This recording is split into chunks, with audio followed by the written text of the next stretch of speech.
41번, 42번 지문입니다. 동명사 주어로 시작하네요. Translating a literary text, 문학 텍스트를 번역하는 것은 is challenging, 어렵다, 도전적이다.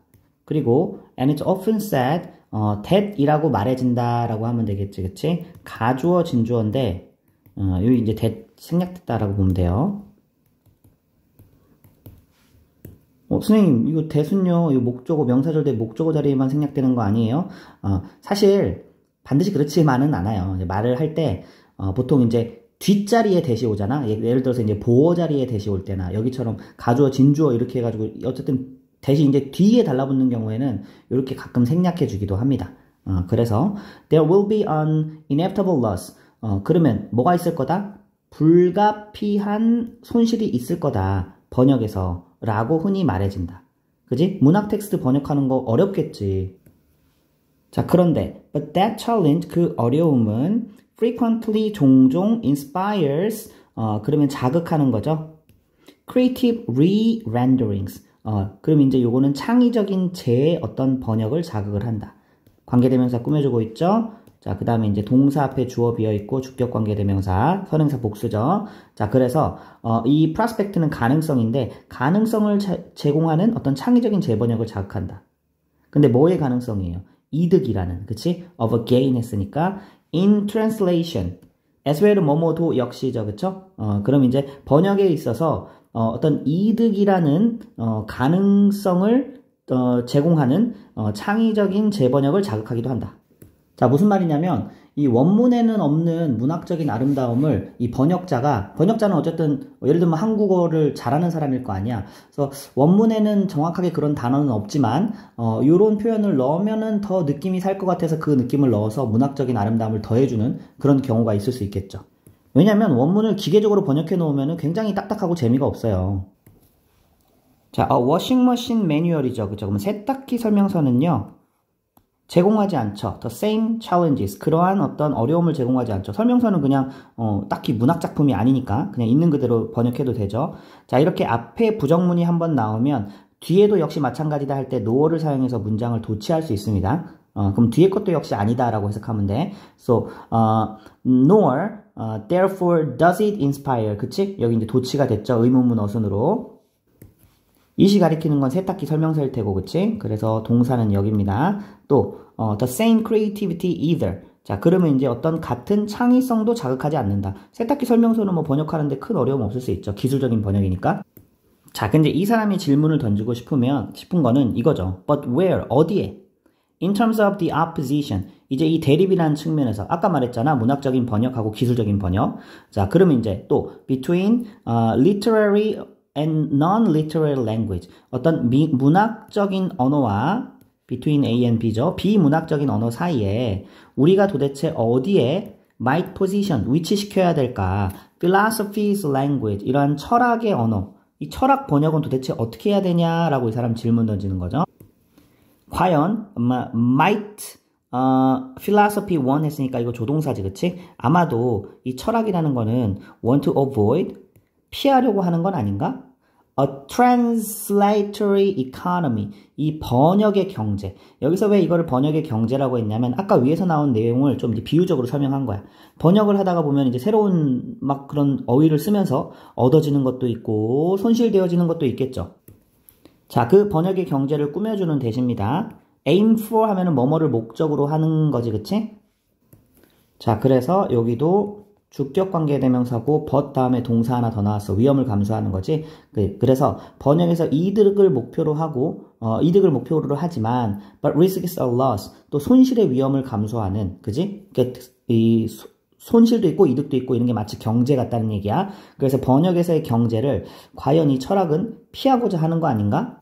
자, 예를 들면은요. 이제 여러분 이제 성경 이것도 이제 번역이 돼서 온 거잖아. 그러면 많이 들어봤던 거죠. 뭐 오병이어 이런 거 들어봤죠.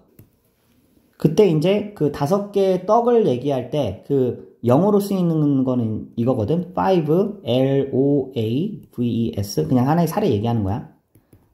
과연 이거를 이게 이제 찾아보면 이제 사전에는 뭐 빵, 그치? 이런 게 있잖아, 그치? 이거를 빵으로 번역을 해야 되냐, 떡으로 번역해야 되냐, 그죠? 이 애매하죠. 왜냐면 어떤 그 나라의 문화 이런 거 생각하면 떡은 이제 한국적인 거고, 그치? 한국의 음식이고, 뭐 그 나라에 떡이 있을 리는 없을 거 아니야, 그치? 그래서 그런데 우리나라 사람이 잘 이해하기 쉬운 어떤 단어를 하려고 하면 떡이 나온 것 같기도 하고, 이렇게 해서 번역은 참 난감하거든요. 1대1로 그렇게 번역을 하는 게 아니야. 생각해야 될 게 많아. 그래서 이제 이거 하면은 이제 만약에 빵으로 번역을 한다 그러면 뭐 있는 그대로의 어떤 빵의 의미를 전달할 수는 있지만 또 우리나라 사람들한테 또 이렇게 좀 살갑게 와닿지는 않을 수도 있는 거죠. 그래서 우리나라 성경이나 이런 거 보면 이제 뭐 보리떡 5개 이런 식으로 떡으로 번역을 해놨거든? 근데 그게 실제 보리로 만든 떡일까? 그건 아니겠지, 그치? 하나의 사례를 얘기하는 거야. 한 단어를 도대체 뭘로 번역을 해야 되냐. 얻는 것도 있고 잃어버리는 것도 있겠죠. 이게 바로 translatory economy라는 거예요. 그래서 이 상황에서 과연 철학은 이런 걸 아예 신경을 안 쓰고 그냥 아예 이렇게 어떤 식으로 접근을 하는가라는 거죠. 다음 문장에 나왔어. 그러면 이 철학이라는 거는 뭐 하기를 원하냐면 wishes, 바란대. 그죠? 투부정사 이하가 사실은 목적어죠. 이제 의미상 이제 그 to 이하를 같이 이제 구동사로 봐도 돼. 전달하고 싶어 한다. It's truth intact. 진리를 온전하게 전달하기를 원한다. Without loss니까 손실 없이. And without gain either 했죠. 그러면 gain도 없이. 즉, 이 철학적인 번역은요, 이 translatory economy를 신경 쓰고 싶지 않다는 거죠. Or, at least, 적어도, 이시 가리키는 건 철학이겠지. Might hesitate. 아마도 주저할 수 있는데 여기도 이제 같이 구동사로 봐도 됩니다. 제공하는 걸 주저할 수도 있다. 그 철학의 진리 자체를 to translation, 번역에 내어주는 것 자체를 주저할 수도 있다. Without further clarification, 추가적인 해명 없이 of what a gain, 이득이란 무엇인지 추가적인 어떤 설명 없이. 자, 여기는요. of 이하에 여기 컴마 약간 삽입절이 들어갔고 요거를 의문사절로 보면 좋을 것 같아. 그래서 의, 주, 이 주어를 이 보충을 설명해주는 삽입구절, 그 다음에 동은 여기 means가 동입니다. 이렇게. 그래서 이 gain이라는 게 무엇을 의미하는지 이런 거에 대한 추가적인 해명 없이 진리를 번역에 내놓는 것을 주저할 수도 있다. 여기서 말하는 gain이라는 거는 이 추가적인 번역으로 인한 추가적인 의미를 획득하는 거죠. 그쵸? 자, 말이 좀 어렵게 설명됐는데 이게 결국 무슨 말이냐면 이 철학자가 자기 어떤 개념을 이제 새로운 한국어로 번역어로 바꿨어. 근데 그 바꾸면서 막 새로운 의미가 추가되는 거야. 자기가 원래 원했던 의미는 그게 아닌데 막 그 단어를 쓰면서 그 단어 때문에 뭐 이상한 의미가 추가가 돼 버리는 거야. 그랬을 때 이제 그런 걸 철학자가 주저하게 되고 꺼린다라는 얘기죠.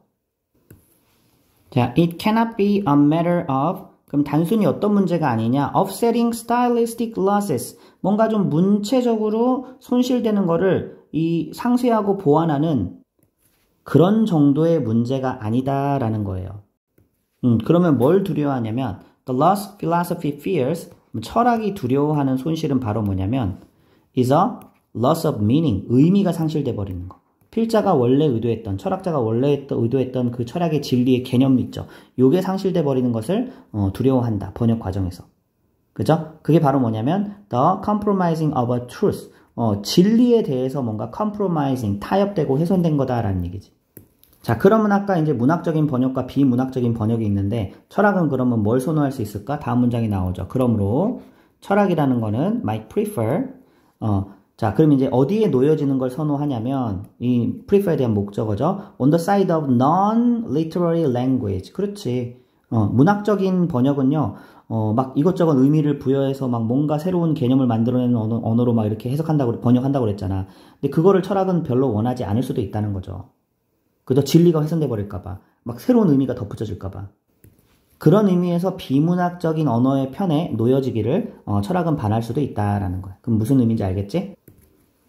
그래서 여기 and 다음에 병렬인데 이거 might prefer가 1이라면 여기 express가 2입니다. 병렬 잘 보세요. 그리고 아마 그 자신을, 이건 이제 철학 자신을죠. 자신을 표현할지도 모른다. 어떤 in unstylish language 했잖아. 그러면 스타일이 없는, 문체가 없는 언어로 표현하는 걸 원할지도 모른다. 문체가 있으면요, 그 문체를 또 번역해야 되기 때문에 막 새로운 느낌이 추가되고 막 그런다니까. 그러니까 문체를 아예 싹 빼버린 건조한, 마치 기계적 번역을 하는 것처럼.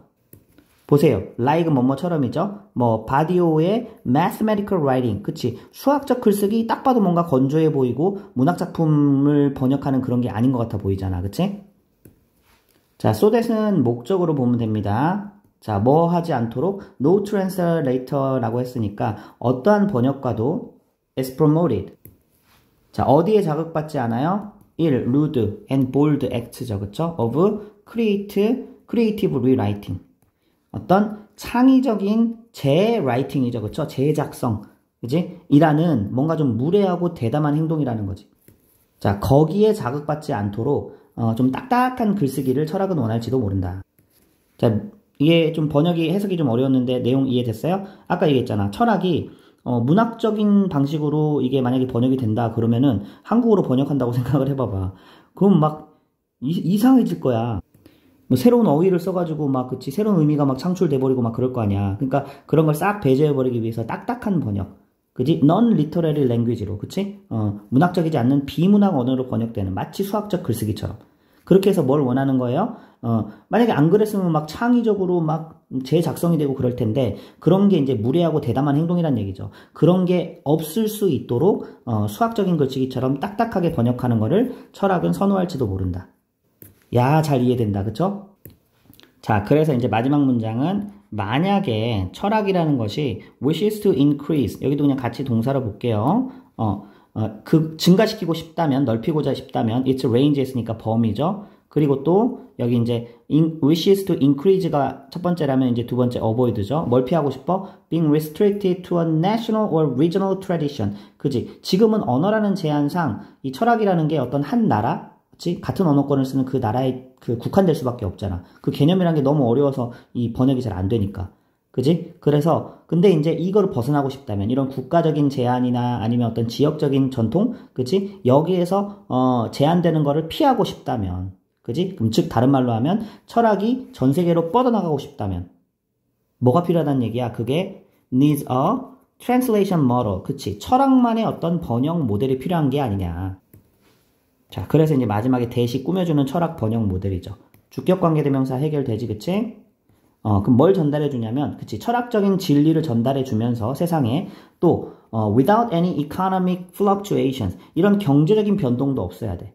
그치? 이 번역 때문에 얻는 거, 번역 때문에 잃어버리는 거. 그치? 이런 것들이 없는, 그치? 이런 변동이 없는 어떤 그런 번역적인 모델이 필요한 게 아니냐. 철학적 번역 모델의 필요성을 얘기하는 거죠. 선생님이 이제 한 가지 사례를 좀 조사를 했는데, 예를 들어서 이제 뭐 들레즈, 프랑스에 이제 철학자가 있대. 근데 이제 얘가 자신의 책에서, 이건 사례입니다. 이렇게 하면 이해가 쉬울 거야. difference. 그지? 그 다음에 또, differentiation. 그죠?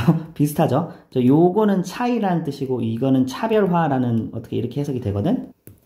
근데 이 들레즈라는 철학자는요.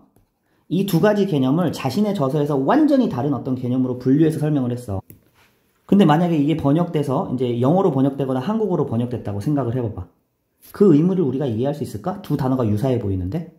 이런 것들이 되게 철학에 많다는 거예요. 즉, 그 사람이 썼던 개념에 대한 직접 대응하는 단어가 우리나라 단어에는 혹은 영어에는 없는 거야. 그러다 보니까 새로운 언어를 만들어내서 번역을 하려고 하다 보니까 플러스 마이너스가 붙는 거죠. 그치? 새로운 의미가 얻어지기도 하고 뭔가 의미가 손실되기도 하고. 자, 어쨌든 키워드 정리까지 한번 해보겠습니다. 자, 철학. 자, 철학이 경계하는 게 번역되면서 경계하는 게 두 가지 있죠. 진리가 손실되는 거, 경계. 또 하나 뭐 있어? 또 의도치 않은 개인이라고 했죠? 이득, 획득. 새로운 의미가 획득돼 버리는 거 경계. 이거 둘 다 싫어. 그지? 그냥 오로지 그냥 진리만 전달하고 싶어. 그래서 문학적 번역이 아닌 뭐가 필요하다는 얘기야? 정확성, 의미 보존. 그지? 할 수 있는 철학적 번역 모델이 필요하다. 번역 모델 필요. 자, 요 정도로 정리할 수 있겠죠. 그럼 전체 내용이 잘 이해가 되지?